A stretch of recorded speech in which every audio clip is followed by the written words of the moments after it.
prior to us going on the SERE course, we have some lessons about what to expect when we're in that process. I mean, yeah, you get interrogated for 36 hours. Well, I'd already been interrogated before because I did it with brigade reconnaissance, and that's what caught on our course that caught them out slightly, because I did the 24-hour interrogation, then I did the 36-hour interrogation, and then right at the end of our selection, what they wanted to do, they wanted to simulate an incident which had happened in Iraq where 2 SAS guys got captured, and it was basically a short hostage rescue. And when that happened, right at the last day of selection, we sort of knew it was coming. The guys got, literally gave us a good hide in, and then I remember going in and then getting interrogated, and the interrogator was the same guy who interrogated me a couple of months before. Oh wow! But also 18 months before. And so he was asking me questions, and I was just non-compliant. And then my instructor then, put a sandbag over my head, lifted the sandbag off. My chief instructor's there, he's got white armbands, which means you can talk to him. He's like, Stott, what are you doing? I said, this is shit. He said, what do you mean it's shit?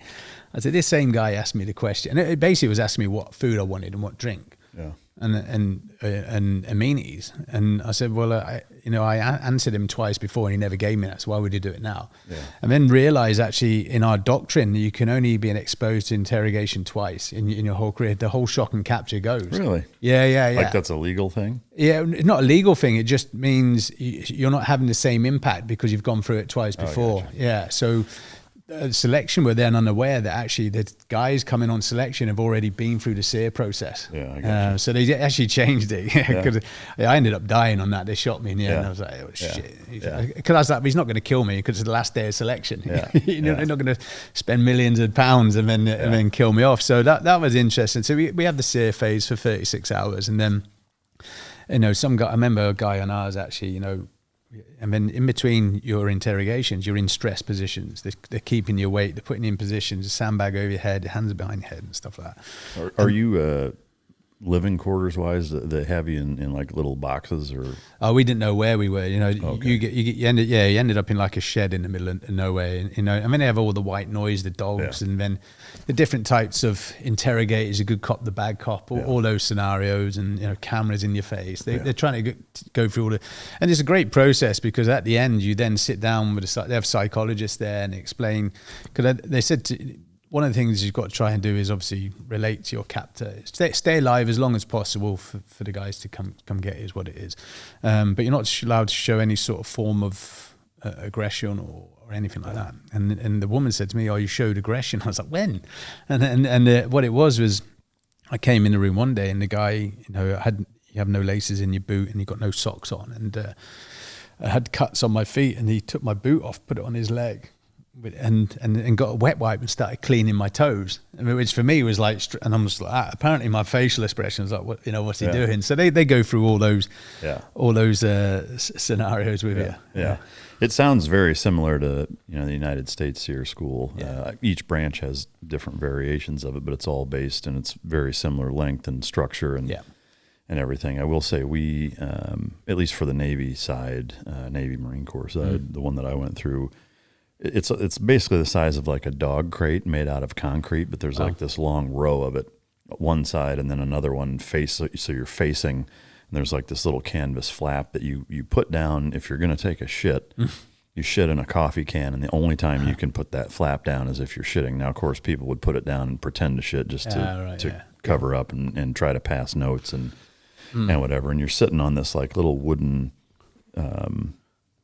like miniature stool almost, where it's just like this tiny little platform that just raises your ass up like 2 inches. It just makes it way more uncomfortable with your elbows on your knees and your palms facing up, and then your legs are crossed at the ankles, sitting there, in this hunched over in this box with your ass up, and for a day and a half or whatever. But do they slap you in the training? Because they slap the shit out of us. Yeah, you get manner. It's trying to maintain that, almost to confuse you. You think at first, they're just interrogated, but then they start playing mind tricks here. Is this real? Is it not?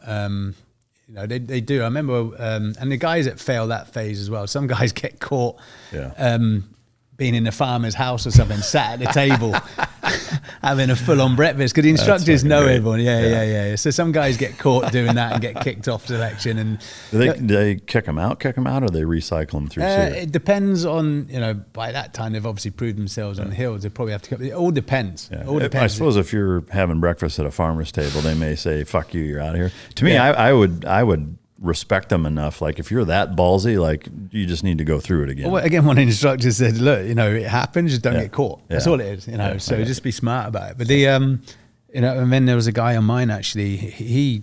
I remember when we put the sandbag over his head, he just went mad. But then he came off, but soon realized that his brother had committed suicide, but hung himself with a sandbag over his head. Oh wow! And so he was just going through a whole fucking PTSD issue as well. So you're still losing guys at this point. Yeah.